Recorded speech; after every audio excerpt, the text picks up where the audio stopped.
Welcome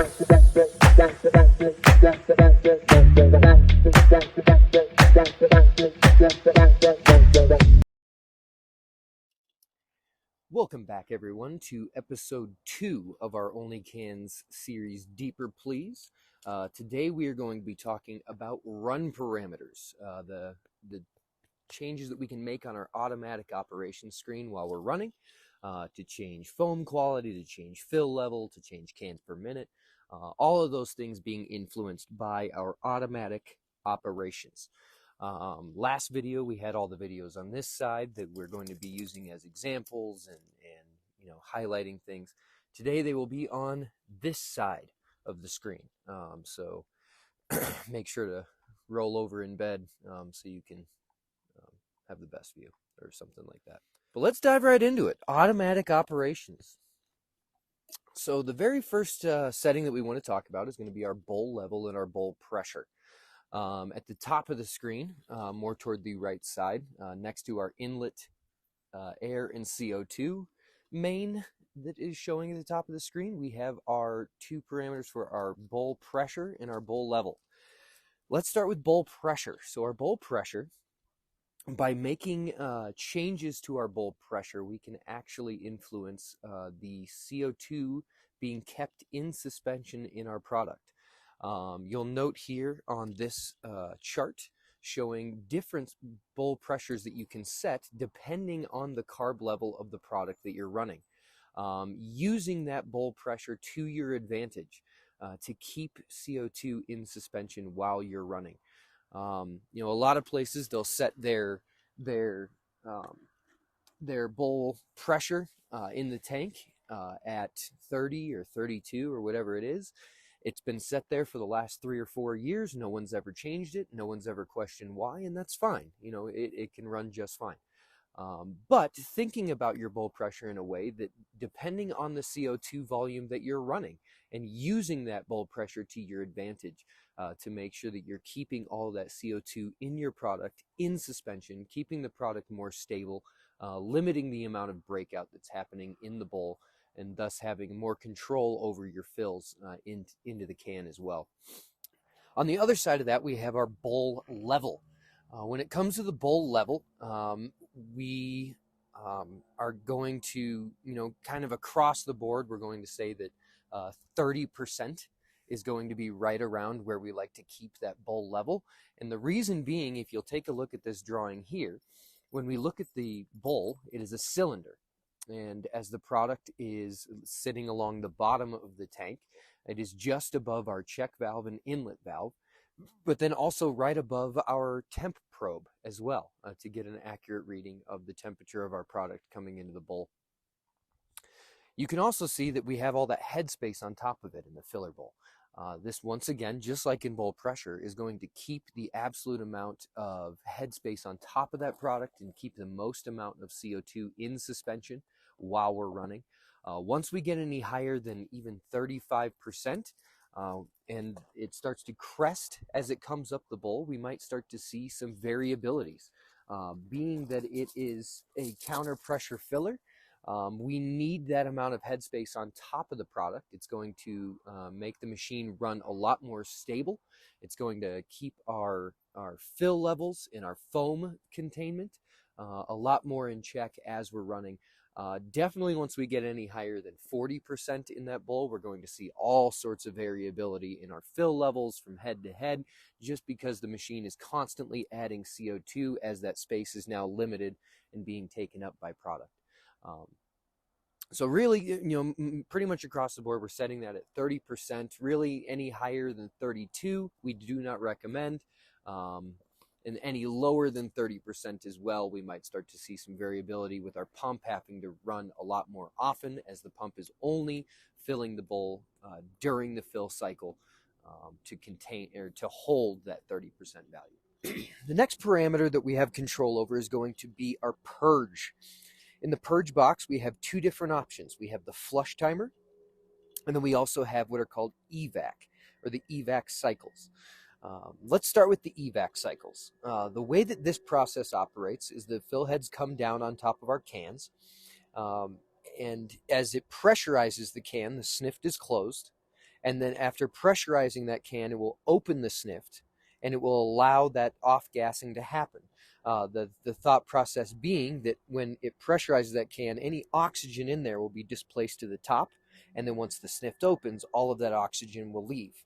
And it holds a 2 psi positive pressure in the can when it does blow down to make sure that no oxygen re-enters the environment. The evac cycle is much more thorough than just the flush timer. It will reduce your cans per minute, but once again, you can ensure that all of the oxygen has been displaced out of those cans and you're filling in a completely CO2 environment. When you're running the evac cycles, it really doesn't make any sense to just run one of them. You might as well run at least 2, maybe 3, to make sure that we are purging every last little bit of oxygen out of those cans before the fill. The flush timer, on the other hand, the flush timer, as the fill heads come down, it's going to be blasting CO2 into the cans. And as it is blasting CO2 into those cans, the sniffed is open the entire time with the same thought process that any of that oxygen will be displaced to the top and out of the sniffs to be able to purge those cans. To figure out which one you want to do, run testing on both, maybe on the exact same beer. Run 4 or 5 cycles of just the flush timer, and then run 4 or 5 cycles of evac. And then take cans from both and do some DO testing and do some side-by-side shelf-stable testing to see which one works best at your facility. If there's a marginable difference, if there's a very little difference, whatever the case may be, to find out which one you would rather run. But for a flush timer, anywhere from 1 to 1.5 seconds, anything longer than 1.5 seconds, it's really just wasting CO2 at that point. We don't really see any positive change in the finished TPO in the can based off of that. The next parameter we have is the fill box. The fill box has 4 parameters that we can change. I can't play ball right now, man. I'm like super busy. In the fill box, our next parameter that we can change, we have the option of 4 different parameters. Let's knock out the first 2, and then we'll get into the 2 that actually make a difference. The first 2 being our container size and then the time.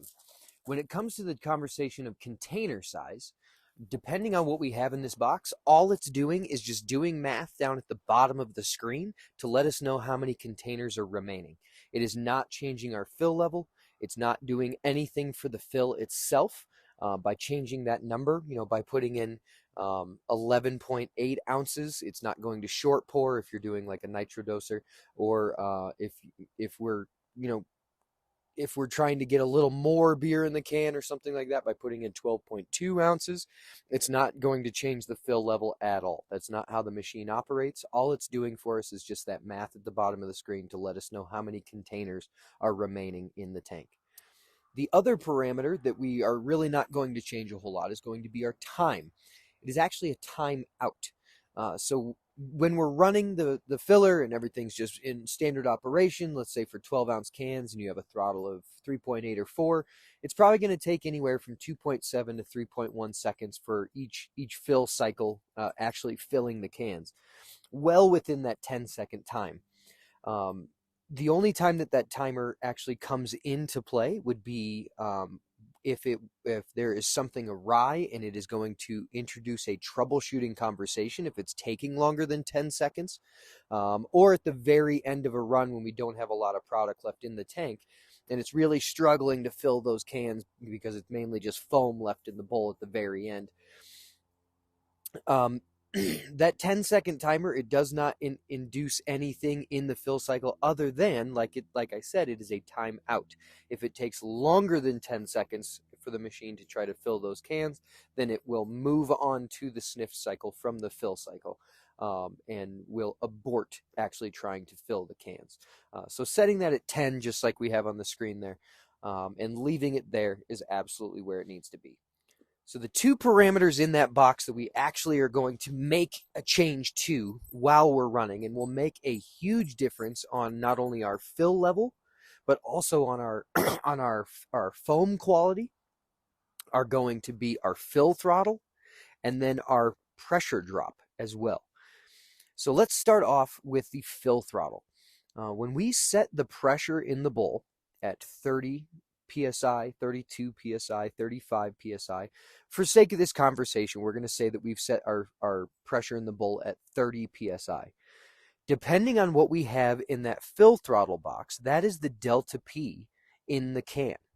So if I am running a 30 psi bowl pressure and I set my fill throttle to 3.5, that means that my cans, when the fill heads come down after the purge cycle, are going to be pressurized to 26.5, because that is going to be the delta P, the difference in pressure between the tank at 30 psi and the can. So depending on the window that I set that fill throttle to is how quickly that the beer will come into the can, or really any product for that matter. How quickly the product will enter the can, but also how much agitation I'm going to create. If there's a really wide window of pressure between the bowl and the can, running a higher throttle, then the product can really fly into the can, and it can create agitation in that process. Now, the faster that I fill the can, obviously the faster the machine is going to run, the faster it's going to move from the fill cycle onto the sniff cycle. But we run the risk then of running a fill throttle that is too high, creating too much agitation, and when the fill heads come up, our beer is going to want to explode out everywhere. At the end of the fill cycle, we have the pressure drop. The pressure drop, once that product has reached the float ball and claw assembly underneath the fill head, and it has raised that float ball and seated it into its valve, the machine is looking for a drop in pressure. So the range that we're going to have on that pressure drop is going to be anywhere from 3 to 14, 15, somewhere in that neighborhood. 3, running a pressure drop that low, it's going to trip that ball very quickly, and we're going to have a lower fill level. When we raise the pressure drop anywhere from 8, 10, 12, it's going to take a lot more pressure to lift that ball and seat it into its valve. Thus, we're going to have more product in the can. So whenever I am making a change to my fill level, I am absolutely going to be adjusting the pressure drop, and I'm going to be making 2 psi changes at the time to either increase or decrease my fill level. Once again, a lower number in the pressure drop box. We have 3 on the screen here. It is going to trip that ball a whole lot sooner. It's going to stop filling a lot quicker. Where running a higher pressure drop, 10, 12, 13, 14, somewhere in that neighborhood, it's going to really take a whole lot more product in there to actually lift and seat that ball to end the fill cycle. At the end of the fill cycle, we have pressurized cans with carbonated product.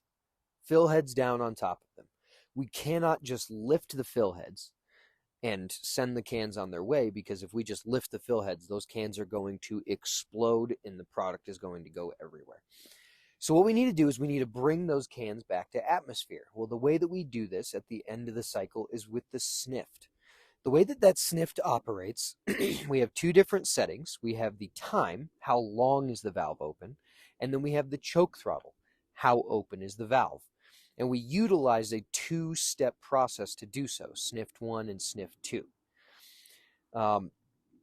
The way that we are deciding how open the valve is, because the time is easy, setting it anywhere from 0.3 seconds all the way up to 1.5 seconds, 2 seconds even, if you have a product that's being, so let's say it's really warm, our glycol went out the day before, and so we're trying to run 48-degree beer. And it's also carved at 2.7. We really need to be gentle with it. We might run a much longer sniffed to really make sure that those cans come back to atmosphere gently. So the timer is how long that the valve is open. Well, how do we decide how open the valve is? Behind your filler, you have a row of pinch valves. There's 2 different sets of lines. There's 8mm lines, and then there's 6mm lines. The 6mm lines are all of your sniffed pinch valves. Well, the way those pinch valves work, when it pushes air into that metal cylinder, the bladder on the inside closes. When there's no air being pushed in there, the bladder is all the way open on the inside. So when we are setting the choke throttle, 0 is going to be all the way open, And 40 is going to be all the way closed. And that's a PSI that we're actually setting there. So 40 PSI pushed into that bladder is going to be closing it all the way. So when we are stepping open those sniffs, as you can see on the screen there, we have sniffed 1 and it is just slightly open, and then sniff 2, it opens a little bit wider and allow more of that off-gassing to happen. If we have a product that is being a little ornery, like I said, let's say we're running something that's really warm and we really need to bring it back to atmosphere, we can actually go into the settings screen and we can enable a third snift. And this will then, when you bounce back to your automatic operation screen, it will show that third snift on the screen. And you'll now have, you can now manipulate it the exact same way as the first two. And as a pro tip on that one, a lot of times what people will do is they'll use their sniffed 1 just the same as they always would. Sniff 2, then they will set being closed for a specific amount of time. And then they will set sniff 2 as being open once again. So it will open, allow some off-gassing, close, allow the product to stabilize, and then off-gas once again. However you choose to do it, whether you step it open 3 times, whatever the case may be. But in the conversation we were having before with filling the cans really fast, at the very end of the cycle we have our sniffed, and we have those 2 stages running really quick sniffs. We'll get those cans out of there and will increase your cans per minute time. However, if we do not give those cans the complete opportunity to come back to atmosphere, then when the fill heads do come up, we might see some volcanic eruptions. Being that we've now talked about all of those parameters, let's talk a little bit about that process in total. If we run a really short purge at the very beginning of the cycle, there's a chance that our cans will not reach the pressure that we would like for them to, and we're going to see variability based on all those cans being at different pressures. So running a flush timer at least 0.8 seconds, usually 1 second is pretty much the standard, or running evac cycles, that'll pretty much guarantee it across the board. Running a fill throttle that is not wide open, being somewhere in the 5 or 6 range, if you will. Running a fill throttle that is efficient, somewhere between 3.8 and 4.2. Filling the cans quickly, but not causing a ton of agitation, is going to make sure that we keep our products stable in the cans. And then running our sniffs where they are efficient, we're running, 0.5, 0.4, somewhere around there. So we're not spending a ton of time off-gassing those cans, but we are bringing them back to atmosphere gently. Adding all of those values, and then on the beginning and on the very end, the time it takes for the cans to index under and index out of the fill heads. All of those things together are how we are actually calculating the cans per minute that will show at the bottom of the screen in a box that says cycle. That is how we're actually calculating that. We take the number of fill heads, the time that it takes for them to cycle under, cycle out. That's how we're spitting out the number of cans per minute. A lot of times people want an answer to the question of, I'm running a pale ale, I want to do 45 cans per minute. What should my settings be? Well, this is where the conversation actually goes from there, is what is the carb level of the beer? What was the final gravity? What is the protein content of that beer? What is the temperature of that beer? How far away is the tank? There's a multitude of things that actually play into that. Even utilizing the recipes function on your filler. The first time we ran this beer, it was July. And, that was our old head brewer, and he always carbed it to this. Well, the next time we're running that beer, it is now January. There's snow on the ground. It's a little drier outside. Last time it was raining. Today it's, it's kind of dry and sunny. Our new head brewer, he changed a couple things in the recipe. The alcohol's different. The carb level's just a touch different. We also put it in a different tank, so now we have 2 brewer's hoses tied together. The expectation of being able to run the exact same settings on your machine, it's not going to work the same and expect the exact same outcome. So one of the things that we always talk about in service here at Codi is having a better understanding of what your fill parameters are doing rather than expecting your product to just do what you're telling it to do.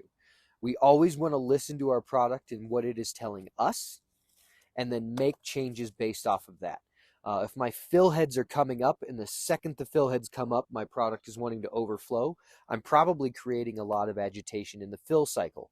If my fill heads come up and my product is stable, however, as the second it starts to index those cans, it then starts to erupt out. I probably have my sniffs too closed or too short of a time, because I'm keeping too much product in there, and once those fill heads came up, it created a whole bunch of agitation, and now it wants to explode out.